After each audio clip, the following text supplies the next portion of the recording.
Surabaya Mengaji. Yuk, dukung dakwah Surabaya Mengaji. Salurkan harta terbaik Anda untuk operasional dakwah.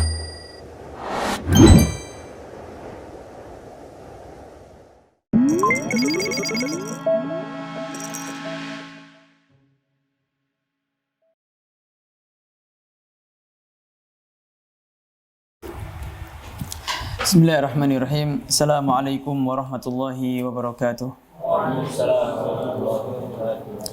Innal hamdalillah nahmaduhu wa nasta'inuhu wa nastaghfiruh wa natubu ilayhi wa na'udzu billahi min shururi anfusina wa sayyiati a'malina.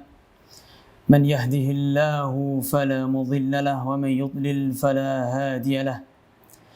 Wa asyhadu an la ilaha illallah wahdahu la syarika lahu.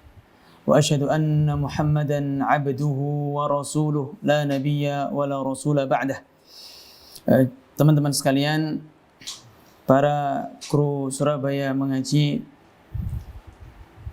rahimagni wa rahimakumullah. Alhamdulillah, Allah Subhanahu wa taala memberikan kita kenikmatan di atas kenikmatan, yaitu kenikmatan yang pertama adalah kenikmatan kita diberikan hidayah oleh Allah Subhanahu wa taala berupa hidayah mengenal sunnah Nabi sallallahu alaihi wasallam. Kemudian kenikmatan yang berikutnya adalah Allah Subhanahu wa taala berikan kita kesehatan sehingga kita dapat menjalankan kewajiban yang Allah Subhanahu wa taala perintahkan kepada kita. Dan kenikmatan yang berikutnya adalah kita dipilih oleh Allah Subhanahu wa taala untuk menyebarkan sunnah Nabi sallallahu alaihi wasallam melalui media sosial yang digarap oleh antum semuanya ini.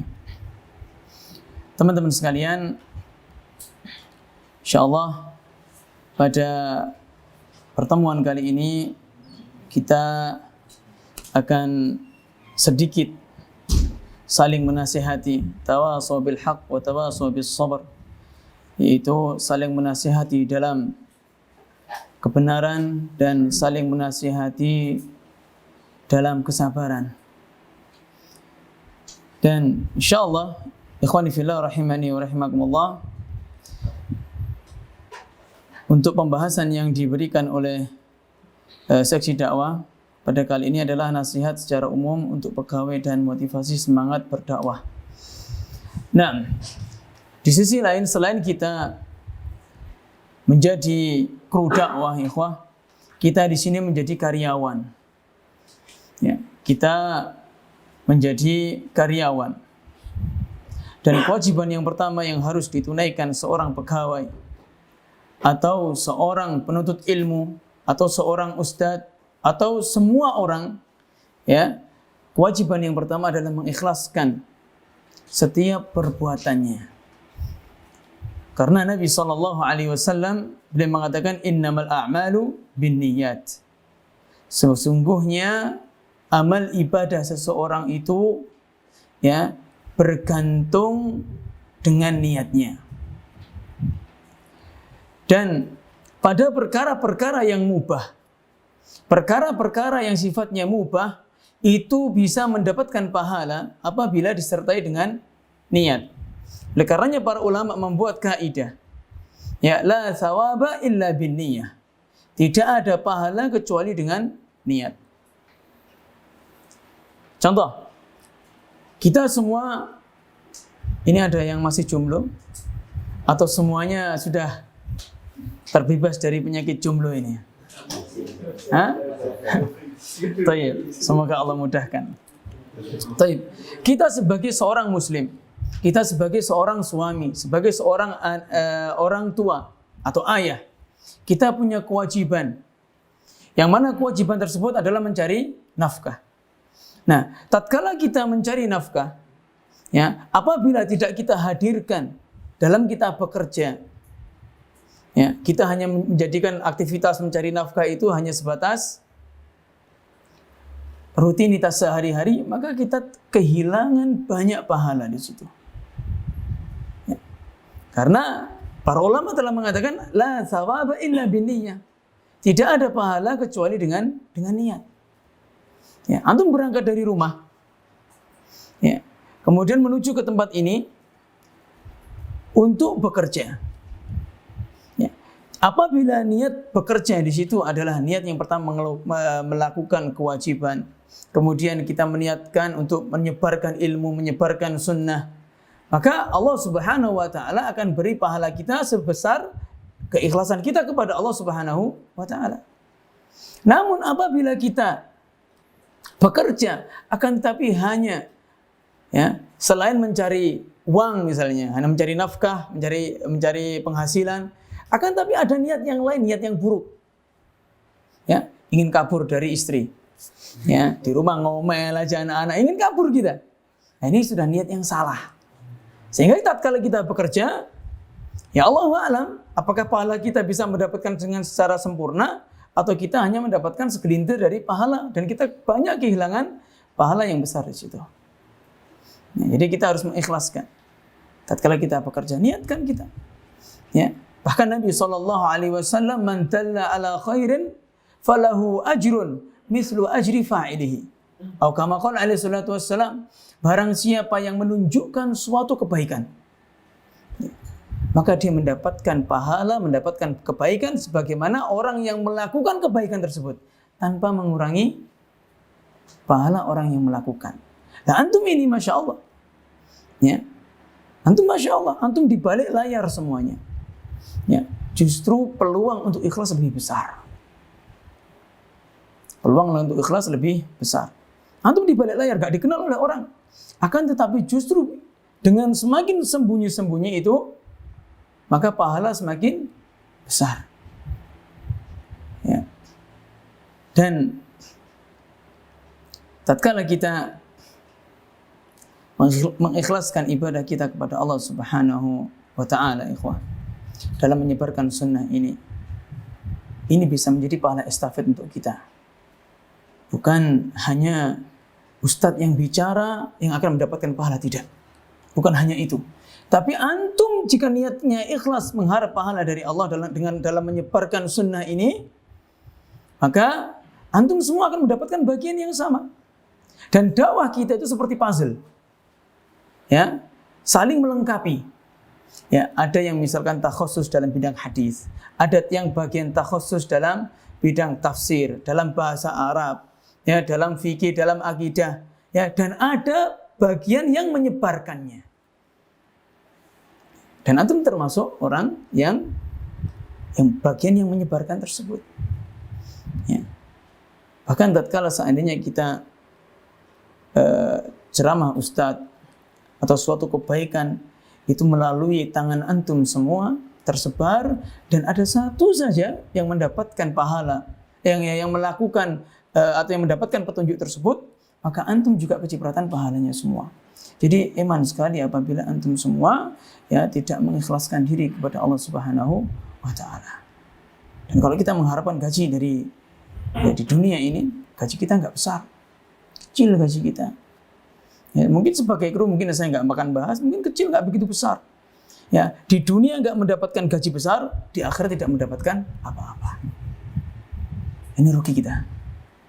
Ya, ini masalah ikhlas. Ya, iya kalau kita nggak dapat apa-apa. Kalau kita dicatat oleh Allah Subhanahu wa taala sebagai orang yang riya, sebagai orang yang sum'ah, bukan nggak dapat apa-apa, justru mendapatkan dosa. Dosa apa itu? Syirik kecil. Ya, Nabi SAW mengatakan inna akhwafu ma akhafu alaikum asyirkul asghar. Sesungguhnya yang paling aku takutkan menimpa kalian adalah syirik kecil. Apa itu? Ar-riya. Itu riya. Ya, bahkan Abu Bakar As-Siddiq radhiyallahu taala anhu pernah dinasihati oleh Nabi SAW. Maukah engkau aku ajari? Ya, Nabi SAW mengatakan bertakwalah kepada Allah ya, terhadap kesyirikan. Sesungguhnya akhfa min dabibin namal. Fa innahu akhfa min dabibin namal. Sesungguhnya kesyirikan itu lebih samar daripada rayapan semut. Kalau kita lihat ikhwah, ya terkadang semut itu merambat di tubuh kita, itu kita nggak terasa, tiba-tiba nyokot sakit gitu. Nah, kesyirikan seperti itu. Ya, bahkan Nabi Ibrahim alaihissalam, beliau berdoa kepada Allah, wa janubani wa baniya an na'budal asnam. Ya Allah, jauhkanlah diriku dan anak keturunanku untuk menyembah berhala. Maksudnya apa? Untuk berbuat syirik. Nabi Ibrahim alaihissalam takut terjatuh dalam kesyirikan. Bagaimana dengan kita? Makanya jangan bosan-bosan kita mempelajari kitab tauhid, walaupun kita sudah tahu pasti yang mau dibacakan Ustaz pasti ini nanti. Walaupun kita sudah paham, jangan kita bosan-bosan. Mengapa? Karena tidak menutup kemungkinan Allah Subhanahu wa taala akan membolak-balikkan hati kita. Semakin kita memperkuat akidah kita, semakin kita mempelajari kitab tauhid, ya, maka keikhlasan kita akan semakin kuat kepada Allah Subhanahu wa taala.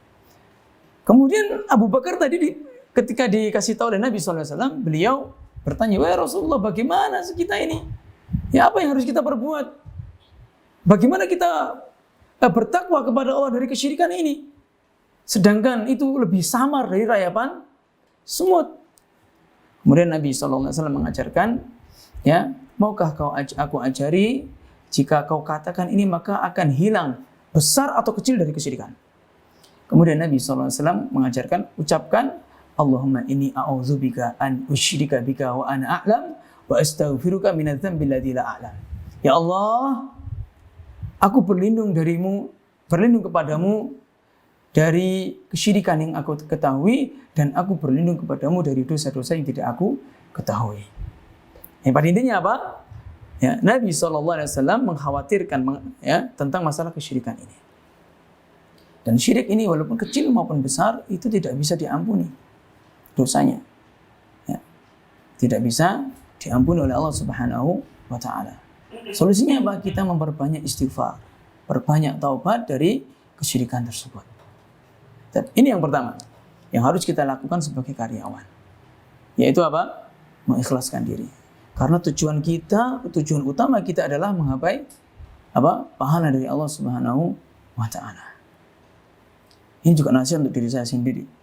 Kemudian yang kedua yang harus kita lakukan adalah hendaklah kita melaksanakan apa yang menjadi tugas kita dengan sempurna.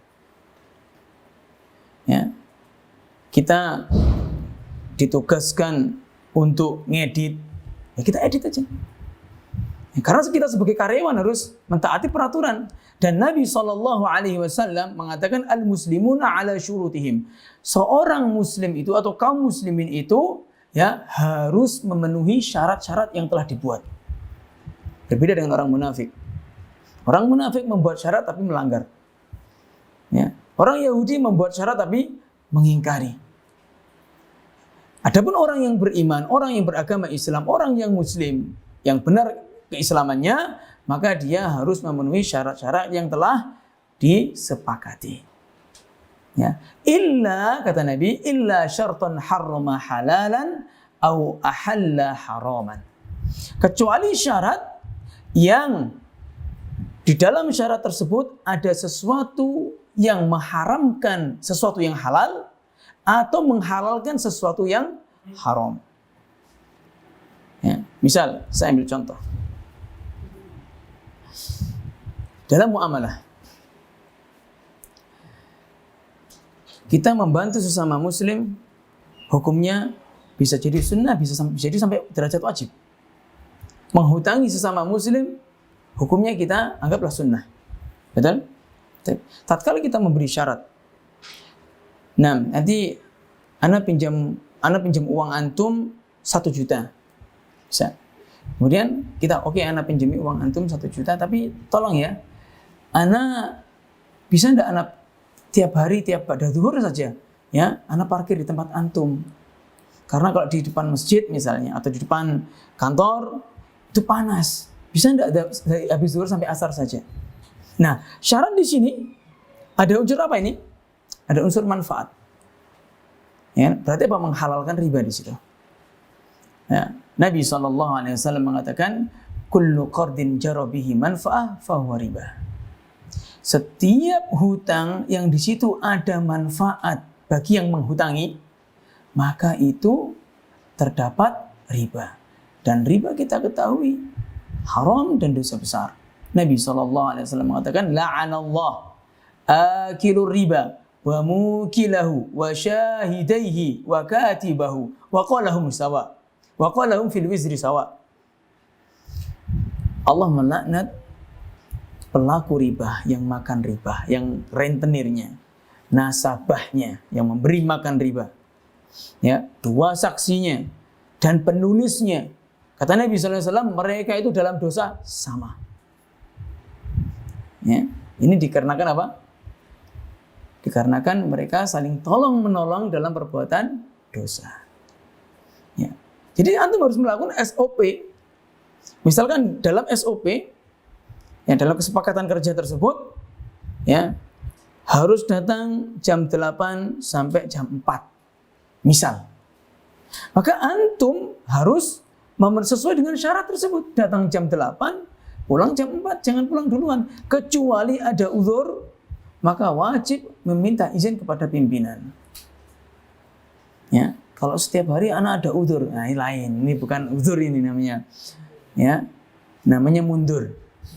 Bukan uzur. Kalau uzur itu sesekali, misal afwan Ustaz, anak izin, qadarullah anak telat hari ini. Ya, mau berangkat, misal perut sakit. Ya kan ini ada uzur, ini syar'i uzurnya. Atau pulang, afwan Ustaz, anak pulang duluan. Kenapa? Karena ada acara, ya, keluarga misalkan mengantarkan istri atau apa. Intinya harus izin dengan atasan kita yang diberi amanah. Jangan kita mentang-mentang sini sama-sama teman langsung pulang sendiri, berangkat saenake dhewe. Aku nggak ada kerjaan. Enggak. Ya. Kita juga sama, ikhwah. Di suatu instansi, ya, kalau kita lihat para pengajar itu tidak semuanya itu setiap hari itu ngajar dari jam 7 sampai zuhur atau sampai jam 2:15, tidak. Ada yang datangnya, ada yang jam ngajarnya mulai jam pada istirahat jam 10:40, ada yang ngajar jam segitu, tapi tetap wajib datang jam 7 dia. Kenapa? Akadnya sesuai. Sudah akadnya jam 7 sampai jam 2:15 misalkan. Ya, misal kita selesai zuhur, pulangnya jam 12:15, aku nggak ada, pulangnya jam 2:15. Aku nggak ada kerjaan nih, sudah aman, pulang saja. Nggak boleh, karena kita harus memenuhi akad. Ya, syarat al-muslimuna ala syurutihim. Ya, seorang muslim itu wajib memenuhi syarat-syarat yang telah disepakati. Ya. Kalau tidak, berarti di situ ada harta yang haram yang kita ambil.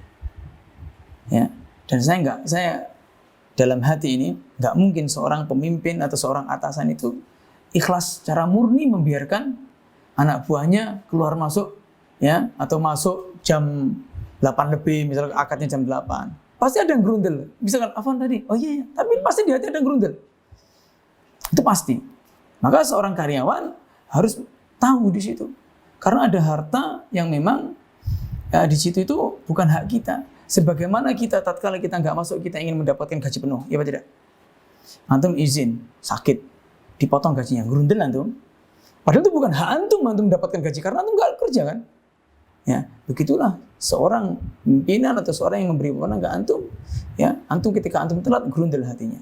Walaupun di wajah raut mukanya itu, enggak apa-apa, khair. Tapi di hati lain. Ini akad karyawan seperti itu. Kita semua karyawan, anak juga karyawan. Ya, anak juga karyawan. Nah, ya, paham di sini, Pak? Baik. Dan kemudian kita semua, ya, bukan hanya kita sebagai karyawan saja, kita sebagai umat Islam semuanya memiliki kewajiban untuk mendakwahkan Islam ini semampu kita. Kita mampu mendakwahkan dengan ilmu, kita dakwahkan dengan ilmu. Kita mampu mendakwahkan dengan harta, kita dakwahkan Islam dengan harta. Kita mampunya hanya nge-share saja, maka kita share kajian. Maka kita memiliki kewajiban, setiap muslim memiliki kewajiban untuk berdakwah. Dalilnya apa? Bismillah.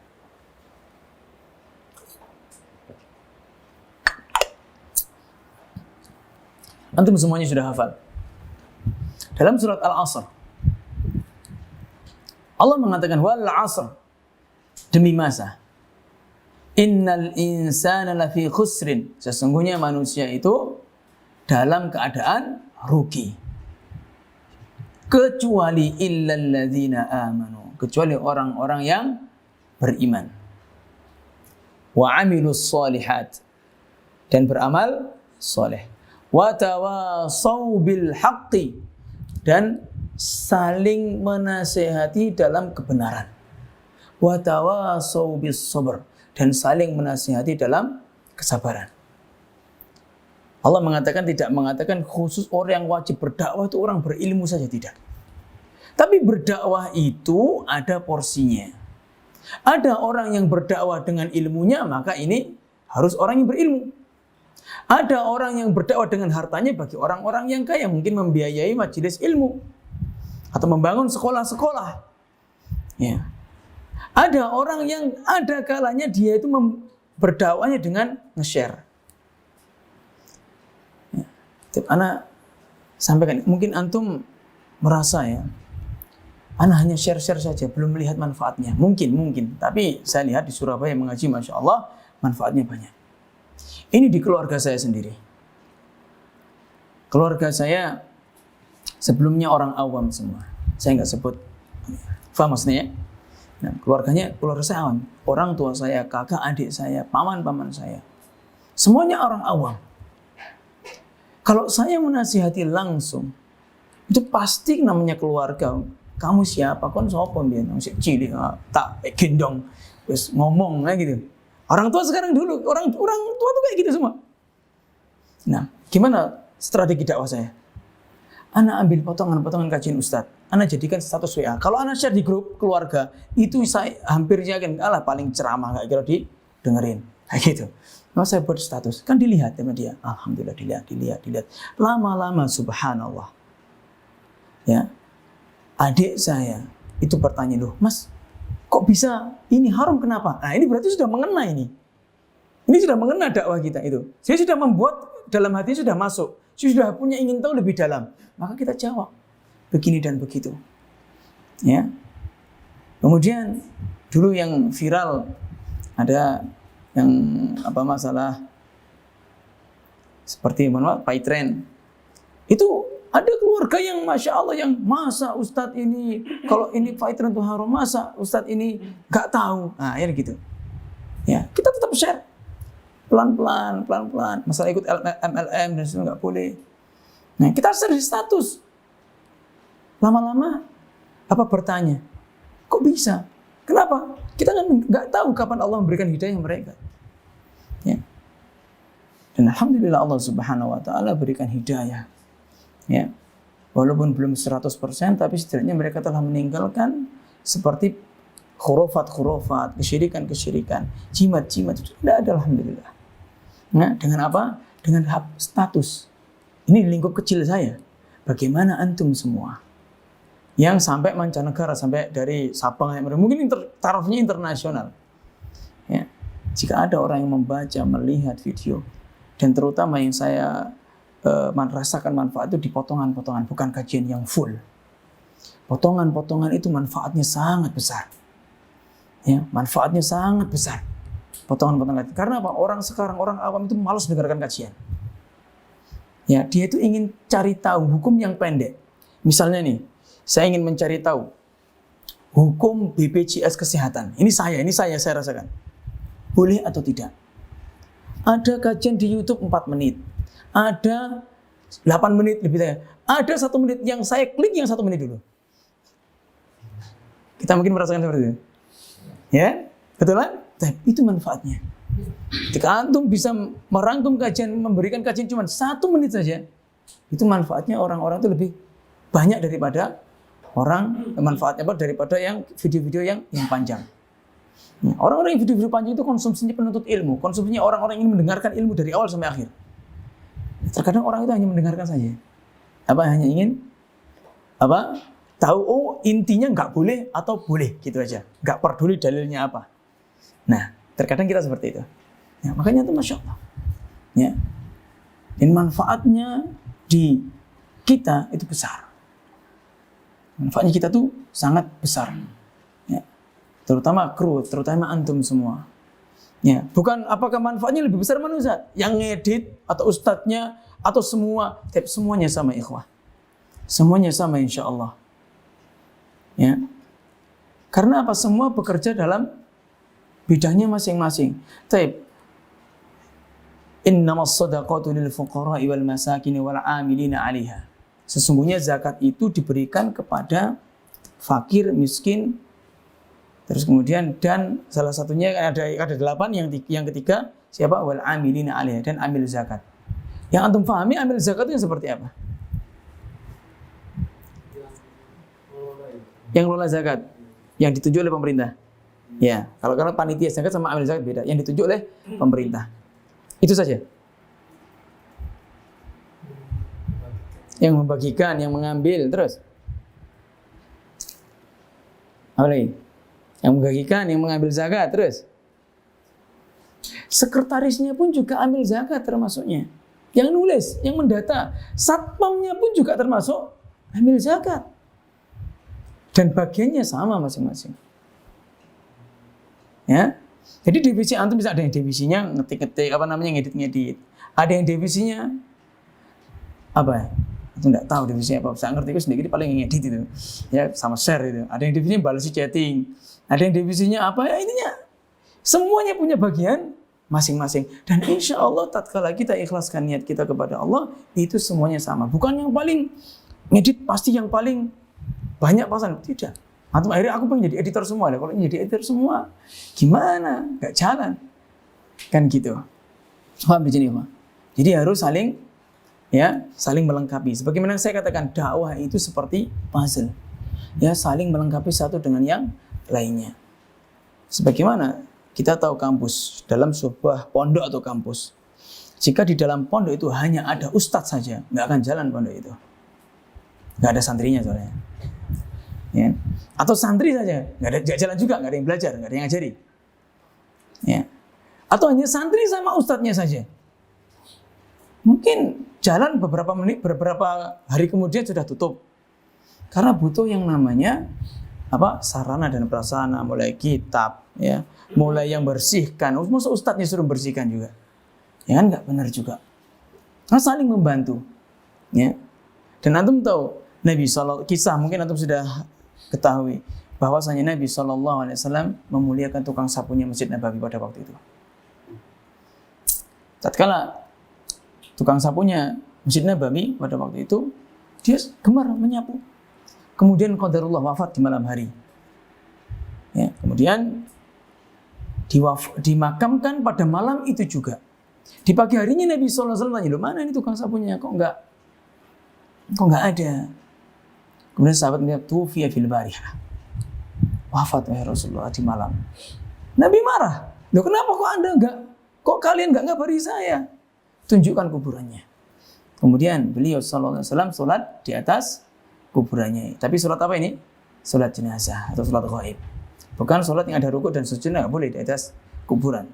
Atau menghadap ke kuburan, enggak boleh. Salat yang ada sujud dan rukuknya tidak boleh di atas atau menghadap ke kuburan. Nabi SAW mengatakan, "La tusalli alal qubur." Janganlah kalian salat menghadap ke kuburan. Ya. Jadi seperti ini. Orang yang nyapu masjid dimuliakan oleh Nabi SAW. Kemudian dengan Nabi SAW salat di kuburan tersebut, di kuburannya sahabat tersebut, akhirnya kuburan tersebut menjadi bersinar. Nah ini. Jadi semua orang memiliki ladang dakwah masing-masing. Sebagaimana orang tua antum punya anak. Orang tua atau antum itu nggak bisa ngajari anak antum bahasa Arab, nggak bisa ngajari antum ngaji Al-Quran, nggak bisa ngajari antum masalah akidah misalkan, nggak bisa antum. Taunya cuma kulitnya saja. Antum sekolahkan dia, antum yang bayari, antum yang ngantarkan, antum dapat pahala tidak? Dapat. Ya, dapat pahala pastinya. Kenapa antum yang menunjukkan kebaikan? Makanya Nabi SAW mengatakan, man dalla ala khairin falahu ajrun mislu ajri fa'ilihi. Siapa yang menunjukkan suatu kebaikan, ya, kebaikannya umum. Siapa yang menunjukkan suatu kebaikan, ya, maka dia akan mendapatkan pahala, ya, sebagaimana ya orang yang melakukan itu mendapatkan pahala tanpa mengurangi pahala pelakunya. Baik. Dan dalil berikutnya adalah Allah Subhanahu wa taala mengatakan, kuntum khaira ummatin ukhrijat lin-nas ta'muruna bil ma'ruf wa tanhauna 'anil munkar wa tu'minuna billah. Kalian adalah sebaik-baik umat atau umat terbaik, ukhrijat linnas, yang dilahirkan untuk manusia. Ini maksudnya umat manusia, ya para sahabat, ya umat Islam adalah umat terbaik. Ya. Mengapa menjadi orang yang terbaik? Ta'muruna bil ma'ruf. Kalian memerintahkan sesuatu yang ma'ruf. Wa tanhauna 'anil munkar. Dan kalian senantiasa mencegah, ya, dari kemungkaran. Wa tu'minuna billah, dan kalian beriman kepada Allah Subhanahu wa taala. Ini dalil bagi kita bahwasanya orang yang menyeru kepada kebaikan dan mencegah kepada kemungkaran, ya, dan beriman kepada Allah Subhanahu wa taala merupakan orang atau umat terbaik. Begitu pula hadis yang dalil yang lain, Allah Subhanahu wa taala berfirman dalam surat Fussilat, "Wa man ahsanu qawlan mimman da'a ila Allah wa 'amila salihan wa qala innani minal muslimin." Ya, siapakah yang paling baik perkataannya daripada orang-orang yang berdakwah kepada Allah? Nah, dakwahnya kepada Allah, bukan kepada kelompoknya sendiri, bukan kepada mengajak kepada diri sendiri, tetapi mengajak kepada Allah. Ya. Wa amila shalihan, bukan hanya berdakwah, bukan hanya ngomong saja, tapi juga mengamalkan yang diomongkan tadi. Allah mengatakan, kabura maqtan indallahi an taqulu ma la taf'alun. Allah murka kepada kalian, kepada orang-orang yang dia berkata tapi dia tidak mengamalkannya. Ya, jadi tatkala antum mendengarkan kajian-kajian ustaz misalnya, justru antum harusnya juga menulis. Tatkala antum men-streaming ustaz yang lain, antum juga menulis, mendengarkannya. Antum ambil manfaat di situ, antum amalkan. Sehingga antum menjadi orang yang terbaik di sini. Dan dia mengatakan bahwa qala innani minal muslimin, dan dia berkata sesungguhnya aku ini termasuk orang-orang yang berserah diri atau orang-orang muslim. Maksudnya apa? Ya, di sini kita tuh sama-sama muslim. Cuman bedanya apa? Bedanya kita tuh sama semua. Bedanya adalah ketakwaan kepada Allah. Ya, kita menyuruh kepada kebaikan, ada orang yang tidak menyuruh kepada kebaikan. Kita harus seru. Ya, selembut mungkin. Karena asal dari dakwah itu apa? Ar-rifq, yaitu kelembutan.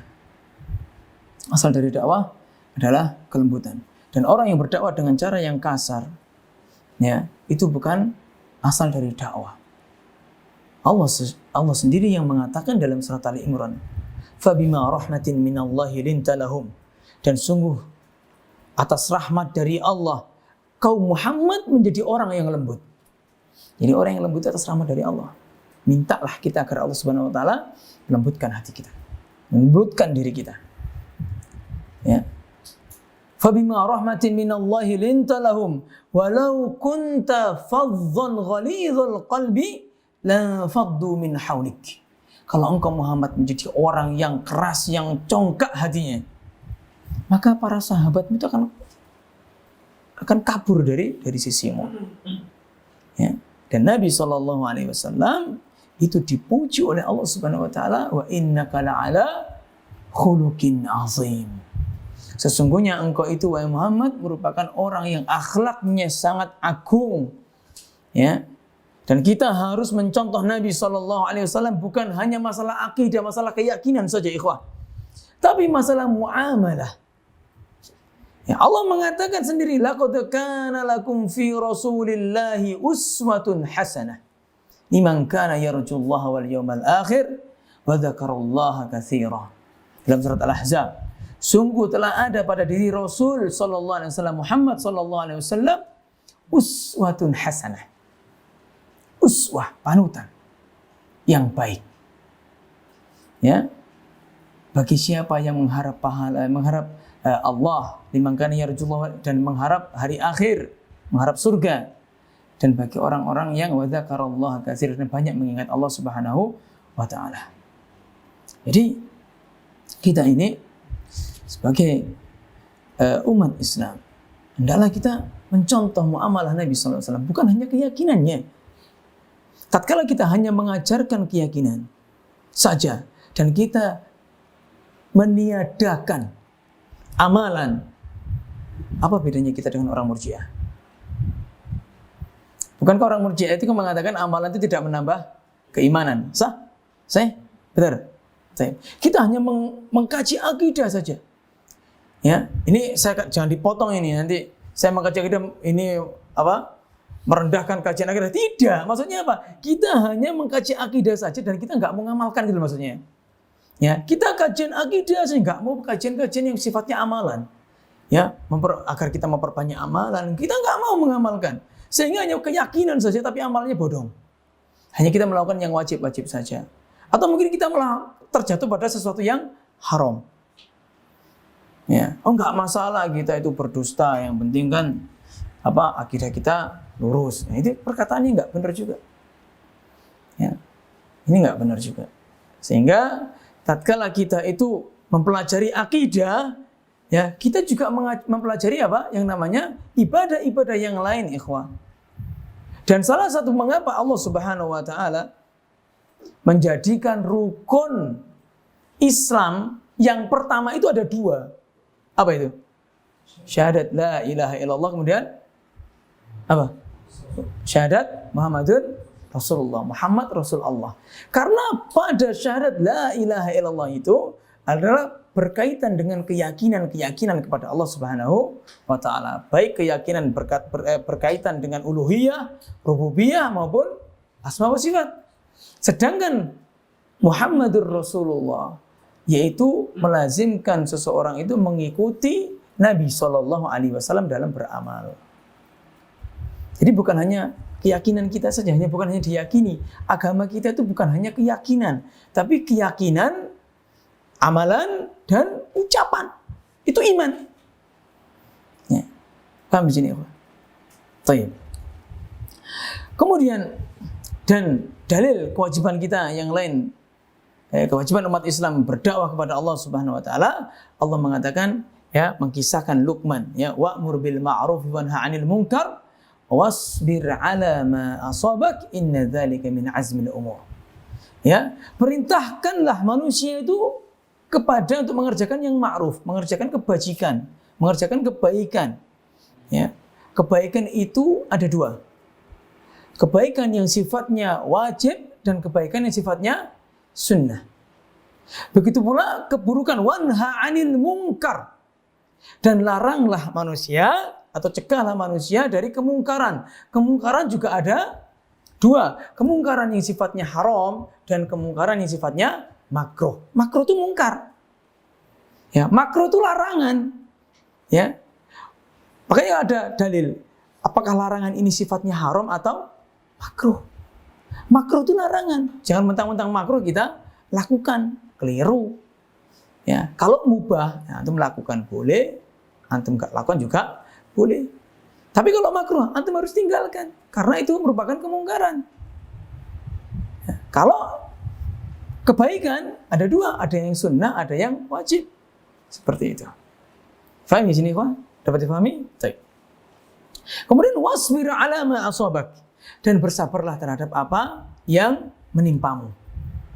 Ya, terkadang kita berdakwah itu dicela, ya, kita dakwah di keluarga kita dicela, yang dikata-katai dengan kata-kata yang kotor, itu biasa. Hanya dikatai kok. Nabi kata, padahal Nabi loh dikatai penyihir. Ya, sahirun kadzab, bukan hanya penyihir saja, pendusta. Itu Nabi. Kok Nabi Allah Subhanahu wa taala yang menciptakan kita itu dicela juga? Wa qalatil yahudu yadullahi maghlulah. Ya, orang-orang Yahudi mengatakan tangan Allah itu terbelenggu karena pelit katanya. Ya Allah maghullat aydihim wa lu'inu. Ya bima qalu. Orang justru tangannya mereka itu loh, ya, yang terbelenggu dan mereka dilaknat disebabkan perkataan mereka. Bal yadahu mabsuutatan. Ya, akan tetapi tangan Allah itu mabsuutatan, lapang, ya, terbuka lebar. Nah, ini kita harus ketahui sini. Kita harus sabar dalam berdakwah. Dicela biasa. Ya. Celaan kita aja loh, di sini kita negara hukum, ya paling cuma dicela melalui medsos, gitu aja. Atau paling dilabrak gitu aja. Nggak sampai kita dipukul-pukul, nggak sampai kita dibunuh, nggak sampai kita rumah kita atau fasilitas kita dirusak, iya kan? Bagaimana Nabi SAW dahulu bagaimana? Mereka, beliau diboikot 2 tahun, dilempari batu, ya, dilempari kotoran, sujud, subhanallah. Dikasih lambungnya unta, kotorannya unta yang habis disembelih. Bagaimana? Ya, perjuangan Islam, perjuangan Nabi SAW. Kemudian kita tatkala berdakwah, kemudian dicela saja, sudah merasakan adalah manusia paling dizalimi di dunia ini. Ini keliru juga. Dan tatkala kita dizalimi, kita mendoakan yang buruk. Semoga qatalahumullah, semoga kalian itu diperangi oleh Allah. Subhanallah. Harusnya kita mendoakan hidayah pada mereka. Hadahumullah. Semoga Allah beri hidayah. Sebagaimana doanya Nabi SAW kepada orang-orang Taif. Ya, Nabi SAW tatkala diganggu oleh orang-orang Taif. Ya, malaikat gunung, wahai Muhammad, yang mintakan kepada Rabbmu agar Allah itu menyuruh aku untuk mengangkat gunung ini. Untuk numplakkan bahasa Anda. Untuk mengangkat, ditimpakan kepada mereka. Tapi doanya Nabi enggak itu. Ya. Doanya Nabi ingin mendapatkan hidayah agar mereka mendapatkan hidayah dan bisa membantu dakwah Nabi SAW. Itu orang yang beriman seperti itu, bukan dikit-dikit disinggung dikit qatalahumullah. Subhanallah. Hadahumullah. Oke. Kemudian ya, tatkala kita tahu bahwasanya kita itu memiliki kewajiban untuk menyebarkan Islam, ya, untuk berdakwah. Maka kita berdakwah sesuai dengan kemampuan kita, ikhwah. Ya. Allah mengatakan la yukallifullahu nafsan illa wus'aha. Ya, Allah tidak membebani seseorang kecuali sesuai dengan kesanggupannya, kemampuannya. Ya. Oleh karena itu Syekhul Islam Ibnu Taimiyah mengatakan wa amma ma yajibu ala a'yanihim fahada yatanawwa'u bitanawwi qadrihim wa ma'rifatihim wa hajatihim. Kewajiban seseorang yang untuk berdakwah itu atau secara individu itu sesuai dengan kemampuannya. Ya, sesuai dengan tingkat ma'rifahnya, pengetahuannya, atau sesuai dengan kebutuhannya. Ini kalau zaman dulu misalkan antum punya uang, ya, antum menyebarkan ilmu dengan membeli mushaf, kemudian antum sebarkan atau bagi-bagikan. Nah, ini dakwah, termasuk bagian dari dakwah. Ya, antum punya uang, dakwahnya apa? Kepada orang-orang yang miskin, orang-orang yang misalkan di pedalaman. Antum dakwah melalui sosial misalnya. Antum galang donasi untuk sumber air bersih, untuk membuat sumur bor. Ya, mereka akan, ternyata ada orang penasaran lama-lama. Nah, lama-lama siapa tahu dari hal tersebut, ya, yang kita anggap remeh, tapi ternyata mendatangkan ya hidayah, taufik dari Allah Subhanahu wa Ta'ala. Dan kita itu hidup di dunia itu sebentar. Hidup di dunia sebentar. Kalau kita mengharapkan hanya sebatas uang dari yang kita lakukan, itu kecil. Paling 1 bulan kita makan habis. Cuma bisa menyambung hidup saja. Makanya jangan sampai kita tatkala hidup kita sudah berhenti, pahala kita juga berhenti. Dosa kita malah berlanjut. Mungkin kita ngajari orang dulu sebelum kita hijrah, ngajari orang ya sesuatu yang maksiat atau yang mungkar. Itu dosa jariah. Nah, maka kita imbangi dengan pahala jariah, dengan kita share. Ya. Tatkala kita punya akun Instagram, Telegram, ya antum juga bantu share. Ya. Antum share, Facebook antum share. Ya. Mengapa? Bisa jadi dengan antum share. Kalau antum hanya nggak share, hanya like saja misalkan di Facebook, ya nggak ada yang share, antum like saja. Bisa jadi teman-teman antum nggak tahu ini.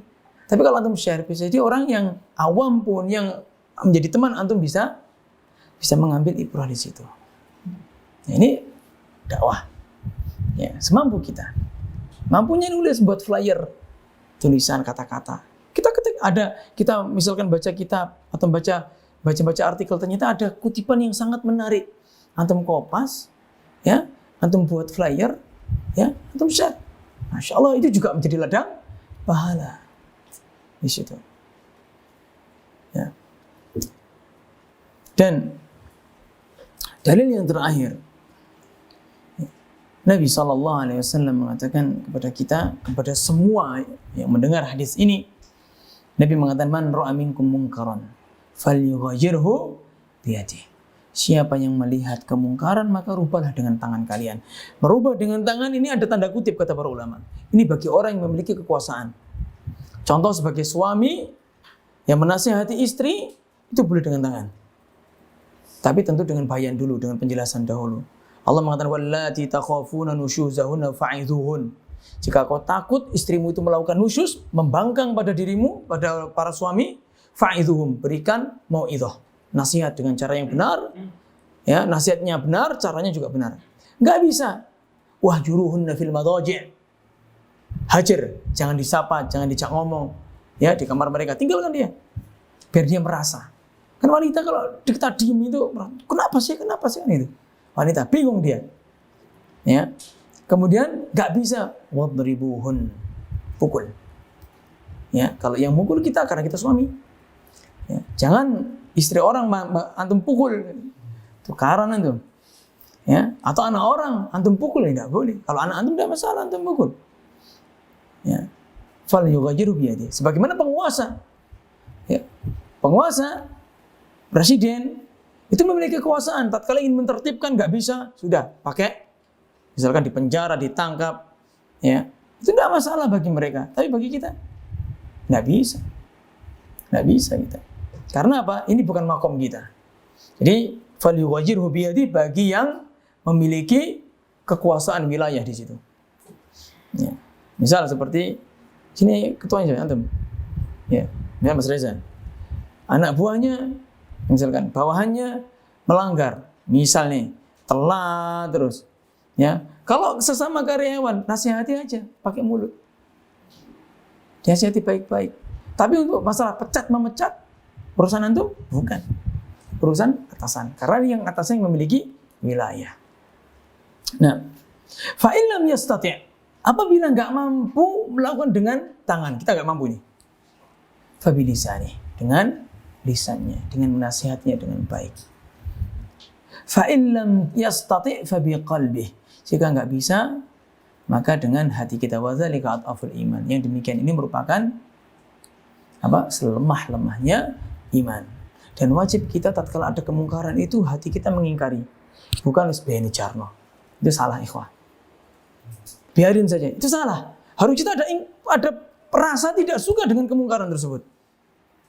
Harus ada rasa tidak suka. Bukan kita biarkan itu dosa-dosanya dewi. Ya. Enggak, kita harus ada pengingkaran dalam hati kita. Kalau itu perbuatan itu enggak benar. Ya. Dengan hati kita itu mengingkari, maka akan muncul ghirah kita untuk semangat untuk memperbaiki umat. Jika kita nggak punya ghirah untuk memperbaiki, ya kita ada orang melakukan kesyirikan, biarin, itu amaliyah mereka. Ada orang melakukan minum khamr, ya sudah, biarin, itu amaliyah mereka. Nggak ada pengingkaran. Kita kapan dakwah ini kapan kita berdakwah? Kenapa? Karena kita menganggap itu urusan dia. Tidak. Selemah-lemahnya iman, orang yang hatinya lemah, yang paling lemah, itu masih memiliki rasa pengingkaran dalam hatinya terhadap suatu kemungkaran. Bukan isbeno. Salah ini, ikhwan. Ya, ini salah. Baik. Dan apa yang kita dapat? Apa yang kita dapat dari kita berdakwah? Kita sudah singgung dari tadi, yaitu yang pertama adalah pahala orang yang melakukan, ya, pahala orang yang melakukan ibadah atau perbuatan atau amalan yang disebabkan oleh tangan kita. Man dalla ala khairin falahu mislu ajri fa'ilihi. Siapa yang melakukan, yang menunjukkan kebaikan, maka dia akan mendapatkan pahala, ya, seperti pahala orang yang mengerjakannya. Wala yanqusu dzalika min ujurihim syai'a. Dan sungguh, ya, tidak ada, ya, dan sungguh tidak mengurangi pahala orang yang mengamalkannya, enggak dibagi, tapi kita dikasih pahala sendiri khusus oleh Allah Subhanahu wa taala. Oleh karenanya orang yang paling banyak pahalanya siapa? Manusia yang paling banyak pahalanya siapa? Nabi SAW. Kemudian Khadijah radhiyallahu taala anha. Mengapa? Kenapa Khadijah? Karena beliau yang mendakwah, yang membantu Nabi SAW dalam berdakwah di awal-awal Islam. Dengan hartanya walaupun bukan dengan ucapannya. Kan itu. Kemudian para sahabat ridwanullah alaihim. Ya. Dan juga para ulama-ulama. Misalnya ulama hadis, Imam Bukhari, Imam Muslim, ya. Para ulama yang kitab-kitabnya tatkala kita sholat, bayangkan, antum sholat, belajar sholat itu pakai kitabnya siapa? Untuk memperbaiki antum sholat itu, antum baca. Syalbani. Yang kitabnya Syalbani yang katakan. Yang memperbaiki sholat pakai kitabnya Syalbani. Banyak ya. Yang pakai Syekh Utsaimin. Atau yang pakai langsung melalui Bulughul Maram, Umdatul Ahkam. Nah. Video, Masya Allah. Video itu diambil dari sifat sholatnya Syekh Albani. Bayangkan setiap orang yang sholat Syekh Albani dapat pahala, ikhwah. Syekh Albani rahimahullah. Ya, Masya Allah, setiap orang yang sholat menggunakan bukunya beliau, ya, beliau dapat pahala. Berapa banyak orang di dunia ini sholatnya melalui yang meniru sifat sholatnya Nabi karangan beliau. Ini para ulama seperti itu. Ya, tujuannya apa? Akhirat. Dicela. Yang dicela oleh tukang jam kok neliti hadis. Biasa dicela. Ya, akan tapi ya ada yang mengatakan, ya, takhrijul hadis itu mudah. Masih S1 saja bisa. Katanya ada yang bilang gitu. Subhanallah, sekarang bisa ada maktabah syamilah antum. Antum tinggal ketik di internet, antum enter, keluar dari kitab mana saja itu. Tapi di zamannya Syekh Albani belum ada internet. Maktabah syamilah itu diambil dari takhrijnya siapa? Syekh Albani. Juhudnya Syekh Albani nulis satu-satu, meneliti hadis satu-satu. Ini pahalanya beliau. Rahimahullah rahmatan wasi'ah. Tapi masih banyak yang mencela. Itu Syekh Albani. Bagaimana antum? Bagaimana dengan kita? Ya, kan gitu. Nah, kemudian pahala yang kita dapatkan selain kita mendapatkan pahala, ya, maka kita mendapatkan doa atau sholawat dari Allah Subhanahu wa taala, dari malaikat dan dari penduduk langit dan bumi semuanya.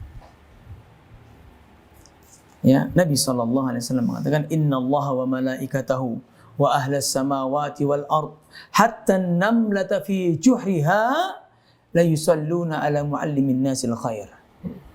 Ya, sesungguhnya para malaikat, ya, sesungguhnya Allah dan para malaikat, ya, dan penduduk langit dan penduduk bumi, sampai semut pun di dalam lubangnya, la yusalluna ala muallimil khair, muallimin nasi khaira. Mereka senantiasa mendoakan, ya, kepada pengajar manusia yang mengajarinya kebaikan. Begitu pula yang menyebarkannya pastinya. Ya. Ini maka kita harus semangat dalam berdakwah. Apapun divisi antum, bahkan hatta divisi antum itu apa? Tukang parkir misalnya. Tukang yang jaga parkir atau satpamnya sini misalkan jika ada. Ya. Bukan karena Nabi SAW ada dua mata yang tidak tersentuh neraka. Mata apa itu? Bukan mata najwa loh. Mata apa itu? Nah, orang yang matanya menangis karena takut azab Allah, ya. Yang kedua, orang yang matanya terjaga menjaga perbatasan dalam perang. Para sahabat, para tentara tidur, dia bangun untuk menjaga perbatasan. Satpam loh ini, ya, yang menjaga. Bayangkan, dapatkan pahala matanya nggak tersentuh neraka. Jadi saya katakan tadi, dakwah itu ada seperti apa? Puzzle. Saling melengkapi satu dengan yang lain. Semuanya mendapatkan porsinya masing-masing. Ya. Baik. Nah, kemudian syarat dalam berdakwah. Nah, ini berdakwah itu juga ada syaratnya, ikhwah. Jangan antum berdakwah nggak ada syaratnya. Yang penting saya menunjukkan manusia. Saya mengajarkan manusia jangan minum minuman keras. Ya, saya menunjukkan manusia untuk menghormati ibunya, untuk birrul walidain, tapi melalui musik dengan lagunya, nah, misalkan dengan nada dan dakwah, misalkan. Nah, nggak ada. Salawatan misalnya dengan diiringi musik. Ya, kalau coba kita lihat, anak subhanallah menyaksikan ini miris. Bukan hanya melalui musiknya, ikhwah. Bukan hanya melalui musik. Akan tapi mereka yang mereka resapi adalah alunan nadanya, bukan suara alunan apa musiknya, bukan inti dari yang dibaca. Ya, sambil joget-joget gini-gini. Ya, ada yang geleng-geleng gini. Gimana? Gimana ada zikir seperti itu? Mana ada? Apakah semakin menambah ketakutan kita kepada Allah? Tapi ini saya katakan ini ada oknum ya. Takutnya saya dipotong. Ya. Ada oknum. Tatkala ada bukan kajian, saya kata ini waqi'. Saya saksikan sendiri. Saya menyaksikan dengan mata saya sendiri. Ya. Tatkala ada salawatan, ada salah satu, ya ini seorang mungkin Habib ya, yang dia terkenal, ya dia dengan ahli dalam bernyanyi atau salawatan, mau datang, yang pakai bendera itu, ya. Di belakang masjid, depannya masjid atau belakangnya masjid, depannya mihrab, itu ada sawah. Saya lewat situ karena jalan ditutup. Awalnya jarang lewat situ kalau malam-malam. Jalan ditutup. Saya lewat situ. Subhanallah. Laki perempuan minum minuman keras di situ dan pakai seragamnya. Kan mereka kalau punya fans sendiri, ada pakai seragamnya, saya tidak sebut. Pakai seragamnya. Minum minuman keras. Laki perempuan, nggak pakai jilbab. Ya jilbabnya cuma ditaruh di kalungkan gini. Nah, ya ketika kita bantah, misalkan ketika kita sampaikan seperti itu, ya itu kan oknum. Ya benar, saya katakan itu oknum memang. Tapi kalau kita lihat, kalau seandainya itu baik, kalau seandainya itu memang itu merupakan suatu kebaikan, apakah mungkin dengan kita menghadiri suatu yang Islami, yang kita anggap itu adalah ibadah, justru malah kita terjatuh kepada sesuatu yang haram? Nggak mungkin. Kan gitu. Nah, dan itu bukan hanya satu dua, gerombolan. Dan saya ingat masa-masa saya SMA dulu. Ya teman-teman tatkala ada konser, itu teman-teman gerombol. Berangkat ada bawa benderanya masing-masing. Ya bendera klubnya masing-masing, berangkat jalan kaki. Hampir sama persis. Ya, sambil mereka minum minuman keras.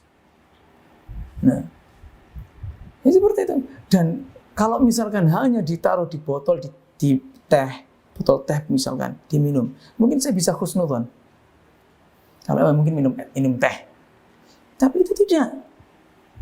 Botolnya bergeletakan nih, botol bensin. Ya. Masa saya husnudzon, masa minum bensin? Gitu. Teh, botol bensin.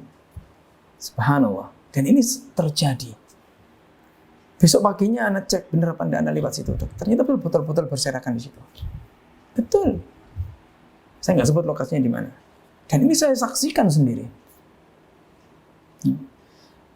Nas'allahu salamata wal afiyah. Ya. Nah, jadi dakwah itu ada syaratnya. Tapi sebenarnya syarat dakwah itu ada dalam satu ayat saja. Ini di surat Yusuf. Allah Subhanahu wa taala mengatakan, "Qul hadhihi sabili ad'u ila Allah 'ala basiratin ana wa man ittaba'ani wa subhanallahi wa ma ana minal musyrikin." Ya, misalkan ada syarat tambahan, ya tambahan. Tapi kita pada ayat satu ini. Qul, katakan Muhammad, hadhihi sabili. Inilah jalanku. Katanya, Kok hadhihi sabili? Kok enggak hadza sabili yang belajar bahasa Arab? Kenapa? Muannas. Sabilun muannas atau mudzakkar? Mudzakkar. Kenapa kok hadhihi sabili? Kok enggak hadza sabili?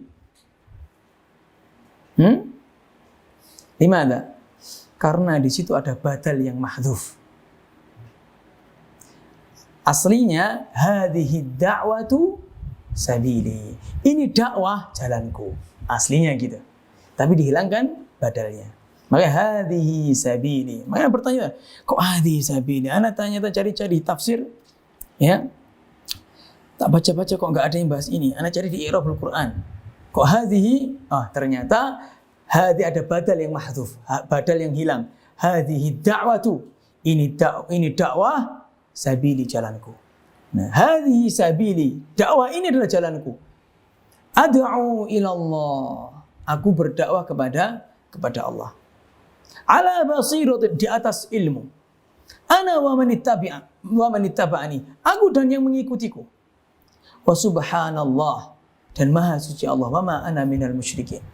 Dan bukanlah aku termasuk orang-orang yang musyrik. Kita akan lihat ada 5 sini. Yang pertama dalam berdakwah, ad'u ila Allah. Kita mengajak kepada Allah, bukan mengajak pada diri kita sendiri. Ya, kita mengajak pada Allah, bukan mengajak pada diri kita sendiri. Ya.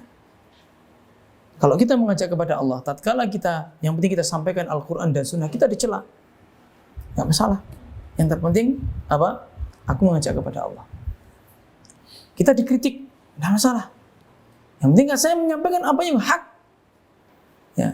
Kalau mengajak kepada diri sendiri, tatkala ada kritikan kepada kita, dan sebenarnya itu benar, ya kita menyangka benar, tapi dikritik kita malah mencela yang berkritik kita dengan celaan-celaan yang enggak kena, ya, dengan dengan julukan-julukan yang enggak betul. Ya, ad'u ila Allah. Aku berdakwah kepada Allah, bukan pada diri, bukan kepada golongan, bukan kepada partai. Ya, berdakwah itu kepada Allah Subhanahu wa taala. Ikhlas karena Allah mengajak manusia agar mentauhidkan Allah Subhanahu wa taala. Ala basiratin, di atas ilmu. Ya, seorang yang berdakwah itu harus memiliki ilmunya.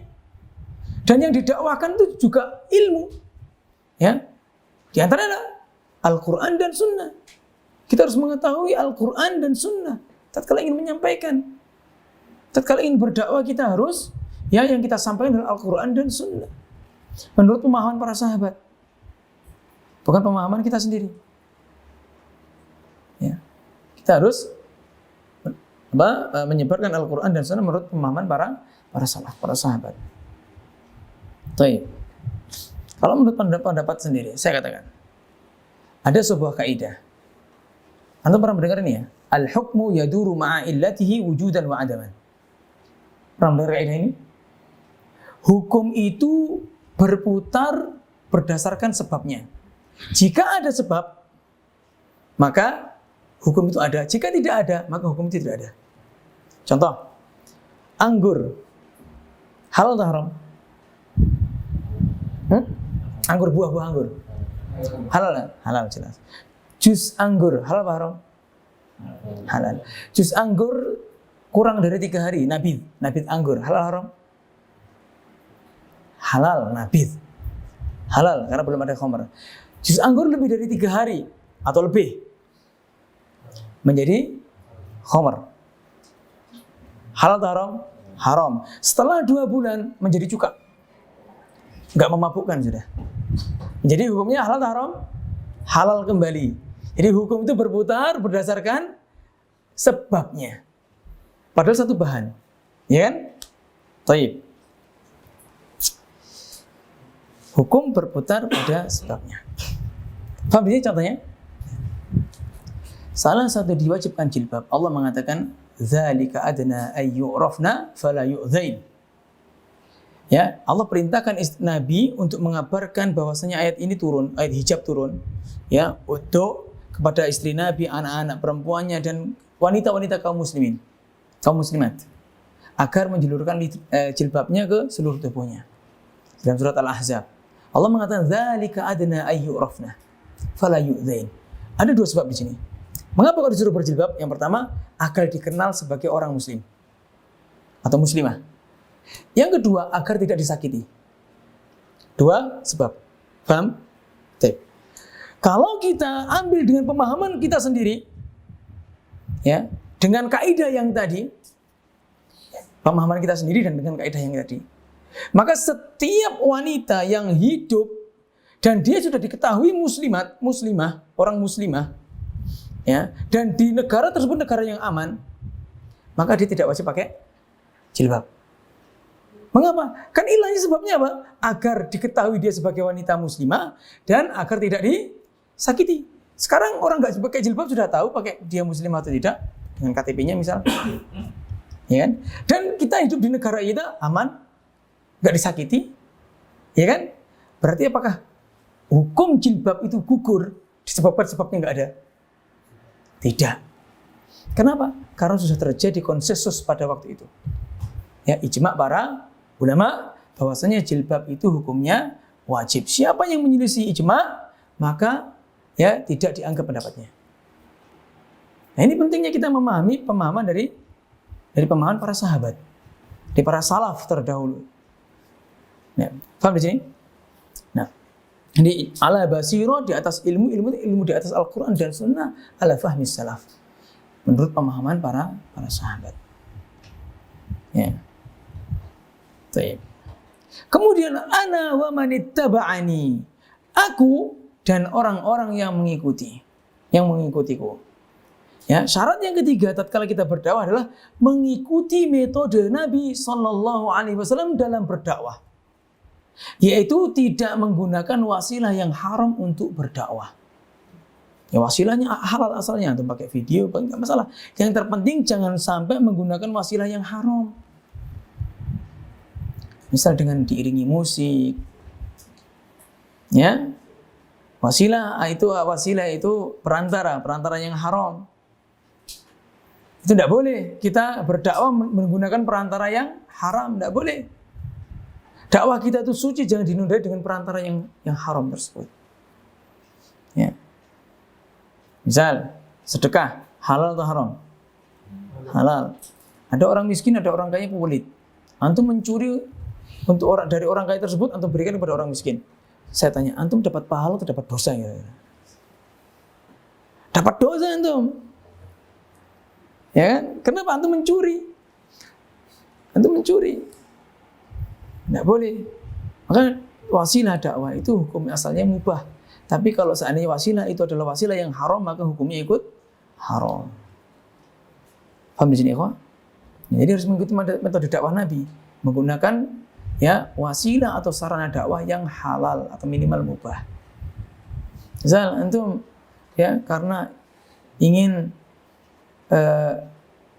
memperbanyak kamera, antum ngerampok misalnya. Ngerampok di toko kamera. Untuk apa? Untuk dakwah. Ya, gimana? Ya haram, enggak boleh begini. Enggak boleh. Kenapa? Karena wasilahnya haram. Sebagaimana seseorang itu sholat pakai baju hasil mencuri. Sholatnya sah tapi dia berdosa dan tidak mendapatkan pahala. Sholatnya sahnya kenapa? Menggugurkan kewajiban. Kemudian tapi dia berdosa, mendapatkan dosa. Ya, dan nggak dapat pahala. Nah, baik. Ala basir ana wa manittaba'ani. Wa subhanallah. Ya.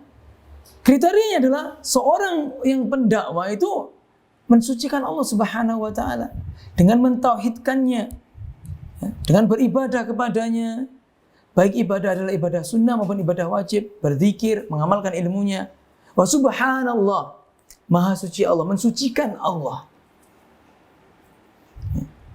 Dengan memperbanyak ibadah, berzikir, subhanallah, subhanallah. Wa ma ana minal musyrikin. Dan syarat yang terakhir yang kelima adalah dan aku bukan termasuk orang musyrik. Berarti apa maksudnya? Dan ikhlas tatkala berdakwah kepada Allah Subhanahu wa taala, mengharap pahala hanya untuk dirinya. Untuk Allah Subhanahu wa taala. Nah, dan berkaitan dengan dakwah ini, ikhwah. Terkadang kita tuh terpesona, terlena dengan seringnya menasihati manusia, tapi lupa dengan diri kita.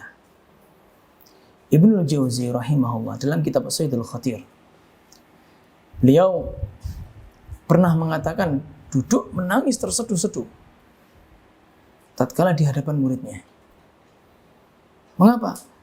Yang datang semakin banyak, ulama besar. Kemudian dia mengatakan, "Fakaifa inna jawwa halaktu." Fakaifa inna jawwa halaktu. Bagaimana orang yang aku dakwahi itu seandainya mereka itu nanti selamat karena mengamalkan ilmu yang aku dakwahi, sedangkan aku enggak mengamalkan ilmu. Celaka. Wala'iyadzubillah. Ya. Makanya kita sekali lagi ikhwah, selain kita ikhlas mengharap pahala dari Allah, kita amalkan ilmu itu. Kita amalkan ilmu tersebut. Dan Nabi SAW mengatakan, man ta'allama ilman mimma yabtaghi bihi wajhullah, mimma yubtagha bihi wajhullah, la yata'allamuhu illa liyusiba bihi 'aradan minad dunya, lam yajid 'arfal jannah yaumal qiyamah. Ya, siapa yang menuntut ilmu, yang seharusnya menuntut ilmu itu merupakan sesuatu yang diharapkan adalah wajah Allah. Ternyata dia itu menuntut ilmu bukan untuk mengharap pahala dari Allah, mengharap wajah Allah, bukan. Tapi dia hanya ingin mendapatkan aradan, ya, sebagian minat dunia, sebagian dari penghidupan dunia. Maka kata Nabi SAW, lam yajid arfal jannah yaumal qiyamah. Maka dia tidak akan mendapati baunya surga pada hari kiamat. Subhanallah. Besar tantangan kita. Bahkan Ibnu Mubarak radhiyallahu taala anhu mengatakan, ya, berkaitan dengan ilmu ini, ya, awwalul ilmi an-niyah. Ilmu yang pertama kali harus kita pelajari itu, yang harus kita ketahui adalah niat. Ya, permulaan dari ilmu itu adalah niat. Awwalul ilmi an-niyah. Tsummal istima', kemudian mendengarkan. Ya, setelah dia niat, kemudian dia duduk di majelis ilmu untuk mendengarkan. Tsummal fahm, kemudian memahami. Setelah didengar sampai dipahami. Ya, bukan tatkala ada kajian sibuk hapian das gitu. Ya. Itu keliru juga. Tsummal hifdzu, kemudian menghafalnya. Tsummal amal, kemudian beramal dengan ilmu tersebut. Tsumman nasyr, kemudian menyebarkan ilmu tersebut. Tapi pokoknya apa? Pertama, niat. Ya. Bahkan Hamdan bin Salamah, seorang ulama hadis, dia mengatakan, man talabal haditsa li ghairillahi mukira bihi. Barang siapa yang mencari hadis bukan karena Allah, maka akan dibuat makar, ya, padanya. Ya, Allah akan membuat makar orang-orang pada diri orang tersebut. Ya. Makanya niat itu, ya, sangat penting. Ada kitab yang ditulis oleh Syekh Abdul Razak bin Abdul Muhsin Al-Badr, yaitu kitab Ahadits Islahul Qulub. Hadis-hadis yang berkaitan dengan pensucian hati, memperbaiki hati, perbaikan hati, bengkel hati lah misalnya. Ya. Itu Syekh Abdul Razak menulis kitab tersebut. Ya, antum baca, ya, atau sudah terjemahkan atau belum? Kalau perlu misalkan ada kajian ustadz, ya, suruh ngaji kitab tersebut agar hati kita senantiasa diingatkan untuk ikhlas terus. Ya, sifat-sifatnya hati, ya, dan seterusnya. Penting ahadits islahul qulub. Ya. Dan ya, berikutnya, ya, memang niat dalam menuntut ilmu, tentu juga niat dalam menyebarkan ilmu. Ya, itu kita harus sering-sering meminta pertolongan kepada Allah Subhanahu wa taala agar senantiasa memperbaiki niat kita atau memberikan kita tuh niat yang benar-benar mengharap wajahnya. Ya. Dan benarnya niat seseorang itu dengan amalnya. Ya. Seorang ulama yang bernama Abu Abdillah Ar-Rudabari, beliau mengatakan al-ilmu mauqufun 'alal amal. Ilmu itu terhenti ilmu itu akan terhenti ya pada amal. Jadi orang punya ilmu tapi dia tidak beramal juga sengsara. Orang yang punya ilmu dia harus beramal. Wal amalu mauqufun 'alal ikhlas. Sedangkan amal itu terhenti ya pada ikhlas. Jadi orang yang punya ilmu kemudian beramal maka dia harus ikhlas. Wal ikhlasu lillahi yuwarritsul fahm 'anillahi ta'ala. Sedangkan ikhlas itu akan mewariskan pemahaman pemahaman terhadap Allah Subhanahu wa taala. Jadi kita yang pertama harus ikhlas. Bahkan seorang ulama ya, beliau mengatakan alamatus syaqawah. Ada 3 tanda syaqawah. Itu kesengsaraan. Jangan kita orang berilmu itu apa? Enggak sengsara. Bukan, belum tentu. Belum tentu juga. Alamatus syaqawah. Mana ini screenshot ini? Oh ini. Ya. Salasah, ada 3. An yurzaqal insan al-ilma wa yahrumul amal. Ya, tanda kebinasaan seseorang itu yang pertama, seseorang itu diberi ilmu. Akan tapi dia tidak bisa beramal. Ya, punya ilmu tapi enggak mau beramal dengan ilmu tersebut. Ini sengsara. Ya. Kemudian yang kedua, an yurzaqal amala wa yahrumul ikhlas. Dan dia diberi rezeki untuk gemar beramal, tapi dia nggak bisa ikhlas. Beribadahnya banyak tapi ingin dipuji, ingin ini dan itu. Nas'alullah salamata wal afiyah. Kemudian yang ketiga, an yurzaqa suhbatas salihin wa la yahtarimu lahum. Ya, dia diberi rizki untuk menemani orang-orang yang saleh, tapi dia enggan untuk memuliakannya. Ini alamatus syaqawah. Ya, tanda kesengsaraan itu ada 3. Yang pertama, dia punya ilmu tapi enggak beramal. Yang kedua, dia beramal tapi enggak ikhlas. Yang ketiga apa? Dia punya teman-teman yang saleh tapi dia enggak mau memuliakannya. Ya, kita punya teman-teman saleh, masya Allah. Ya. Maka kita harus saling apa? Saling memuliakan, harus saling sabar. Siapa manusia yang enggak pernah salah? Allah mengatakan wasbir nafsaka 'alal ladzina yad'una wasbir nafsaka gimana sir? Naam, wasbir nafsaka 'alal ladzina yad'una rabbahum bil ghadati wal 'ashyi yuriduna wajhah. Bersabarlah kau dengan orang-orang ya yang berdoa kepada Allah ya di siang dan malamnya dan mengharap pahala dari Allah Subhanahu wa taala. Kita suruh bersabar sama orang-orang yang kayak gitu. Itu tandanya apa? Orang-orang soleh juga terkadang terjatuh pada kesalahan. Agar apa? Agar kita itu senantiasa, kalau kita cari orang yang nggak punya salah, yang nggak ada. Kita nggak punya teman, kita nggak punya saudara. Pasti orang punya salah. Pasti itu. Maka kita harus bersabar dengan kesalahan teman kita. Nah itu yang kita harapkan. Yang harus kita lakukan. Taib. Nah, sudah jam 3 ini mau selesai ya. Tapi barangkali ada pertanyaan 1, 2. Jika tidak ada kita akhiri. Nggak ada ikhwan? Nah, ya sekali lagi ini nasihat untuk diri saya sendiri. Ya, yang pertama kita dalam pertemuan ini, yang pertama kita harus sebagai karyawan kita harus ikhlas kepada Allah. Yang kedua kita harus ya memenuhi syarat-syarat yang telah kita kesepakati. Tatkala kita melamar kerja di sini, tatkala kita melamar kerja di suatu instansi, pasti ada syarat-syarat. Antum datang jam sekian, pulang jam sekian, tugas antum ini dan itu, maka kita harus lakukan itu. Kalau tidak berarti ada gaji yang haram untuk kita lakukan, untuk kita makan.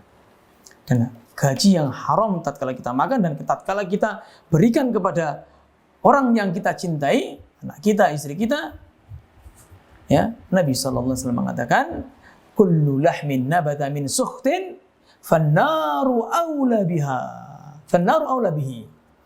Ya, setiap daging yang tumbuh dengan harta haram, maka neraka lebih pantas untuk dirinya. Makanya kita ya sekecil apapun gaji kita atau ya sebesar apapun gaji kita, tatkala kita sudah kesepakat dengan amanah tersebut, maka kita harus lakukan. Ya, jika tidak sepakat sudah khalas, keluar dari tempat instansi tersebut. Gitu, simple. Kalau mau. Taib. Nah, mungkin ini bisa saya sampaikan, kurang lebihnya saya mohon maaf. Kita akhirin kafaratul majlis.